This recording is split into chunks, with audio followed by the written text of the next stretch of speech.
Hello, আজ আমরা বৈদিক যুগের শিক্ষা ব্যবস্থার উপর একটা আলোচনা করব। তোমরা সবাই জানো যে বৈদিক যুগের শিক্ষা ব্যবস্থাটা কেমন ছিল। হয়তো কোশ্চেনটা শুনে খুব ইজি মনে হতে পারে, কিন্তু এর উত্তর দেওয়াটা যথেষ্টই কঠিন। ঠিক আছে, তাহলে দেখো, বৈদিক যুগের শিক্ষা ব্যবস্থাটা ছিল সাধারণত গুরুকুল কেন্দ্রিক, অর্থাৎ গুরুর বাড়িতে যেয়ে ছাত্রছাত্রীদের পড়াশোনা করতে হতো। আমরা যেমন এখন বিদ্যালয়ে নিয়মিত আসি এবং একটা চার দেওয়ালের মধ্যে পরীক্ষা সিস্টেম থাকে, সেটা কিন্তু বৈদিক যুগে ছিল না। অর্থাৎ বৈদিক যুগে পড়াশোনা করতে গেলে গুরুর কাছে যেতে হতো, গুরু যা শিক্ষা দিত সেটাই ছাত্রছাত্রীকে শিখতে হতো, আর তার বিনিময়ে গুরুকে গুরু দক্ষিণা দিতে হতো। এখন বৈদিক যুগে পড়ানোটা মূলত হতো বেদ। তোমরা জানো বেদের চারটি ভাগ: ঋক, সাম, যজু, অথর্ব। প্রত্যেকটা বেদ আবার চার ভাগে বিভক্ত: সংহিতা, ব্রাহ্মণ, অরণ্যক এবং উপনিষদ। ঠিক আছে, এই বেদের কোনো লিখিত রূপ ছিল না, বেদকে শুনে শুনে মনে রাখতে হতো। তার জন্য বেদের আর এক নাম কি হয়েছে? শ্রুতি। এবং বেদকে স্মৃতিতে ধরে রাখতে হতো, তার জন্য বেদের আর এক নাম স্মৃতিও বলা হয়। সাধারণত গুরু কি করতেন? গুরু তার মুখ দিয়ে বেদ উচ্চারণ করতেন এবং ছাত্ররা সেগুলি শুনে শুনে মনে রাখত। এইভাবে কোনো ছাত্রকে দিয়েও গুরু বেদ উচ্চারণ করাতেন। যার উচ্চারণটা ভালো পারে তাকে দিয়ে অনবরত এরকম উচ্চারণ করিয়ে বেদ পড়ানো হতো।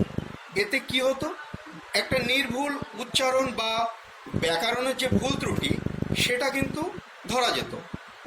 অর্থাৎ একজন উচ্চারণ করলে অন্যরা সেটাকে শুনে শুনে কপি করার চেষ্টা করত।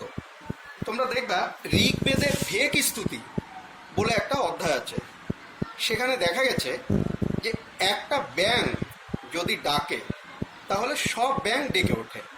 তাহলে এখানেও বেদের ব্যাপারটাই এরকম করা হয়েছে যে গুরু যখন জোরে জোরে মন্ত্র উচ্চারণের মতন বেদটা উচ্চারণ করবেন, তার শিষ্যরা তার সঙ্গে সঙ্গে উচ্চারণ করবে।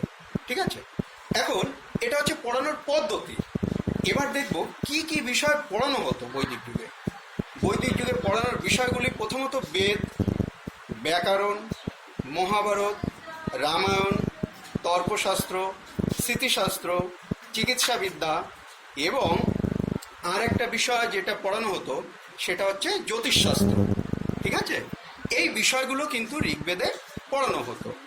চিকিৎসাবিদ্যার একটা দেখবা পাঠ্য আছে যেটা হচ্ছে অথর্ববেদে।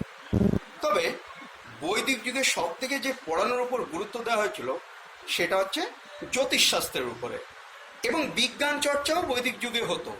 অনেকেই বলে যে না, বৈদিক যুগে বিজ্ঞান চর্চা হতো না, সেটা কিন্তু নয়। বৈদিক যুগে বিজ্ঞান চর্চার যথেষ্ট প্রমাণ পাওয়া গেছে। কেমন সেটা প্রমাণ? ধরো, বৈদিক আর্যরা যে যজ্ঞ করত, যজ্ঞ বানাতে গেলে একটা যজ্ঞ বেদি লাগে। এখন বেদি তৈরি তো সাধারণ ব্যাপার নয়, সেখানে একটা ইটের মাপজোপ জানতে হয়, তারপর সেই ইটটাকে ঠিকমতো বসানো, তাহলে সেখানে একটা মেজারমেন্টের ব্যাপার থাকে। তাহলে এটা কিন্তু একটা গণিতের ইন্ডিকেট দিচ্ছে যে তারা গণিতে পারদর্শী ছিল। আবার বৈদিক আর্যরা যে জ্যোতিষশাস্ত্রে পারদর্শী সেটা আমরা বুঝবো কি করে? দেখো, যজ্ঞ করতে গেলে সব সময় কিন্তু যজ্ঞ হয় না। আমরা যেমন পূজা অর্চনা করতে গেলে একটা গ্রহ, নক্ষত্র, তিথি দেখি, বৈদিক আর্যরাও কিন্তু সেটাই করত। অর্থাৎ এই যে তিথি বা গ্রহ নক্ষত্র দেখা, এটা কিন্তু সাধারণ ব্যাপার নয়।